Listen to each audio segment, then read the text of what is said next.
In the absence of a definitive number, Permanent Secretary in the Ministry of National Security Eugene Poitier says too many performance appraisals coming from the Bahamas Department of Correctional Services to the Public Service Department have had to be returned. According to Poitier, either the forms were improperly filled out, the appraisals were unfair, or too fair in some instances.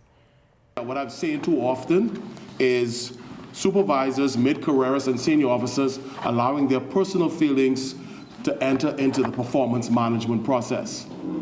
It's a totally objective process. It has nothing to do with your personal feelings. It's not a witch hunt. It's not a time for you to get back at officers who you don't like. I've seen it too often. Everybody can't be average in your department. Everybody can't be below average. As a matter of fact, if that happens, then it really tells it tells me at the ministry more about you than your workers. And there's no perfect employees. I've never seen one. I know I'm not perfect. You know anybody who's perfect? Well, the Permanent Secretary was addressing 135 supervisors at the Bahamas Department of Corrections participating in a 2-week training employee performance workshop, which opened this Monday on the prison compound. Poitier stressed how unimpressed he is with the inordinate amount of appraisals being filed. He says the meritocratic system should be applied where there's equal opportunity for all employees across the board.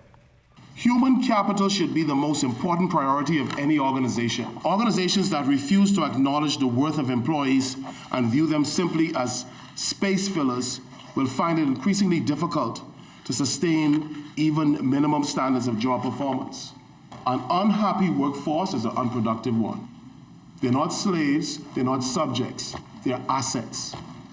You have to get to know your workers, okay? And give them leverage when you need to give them leverage.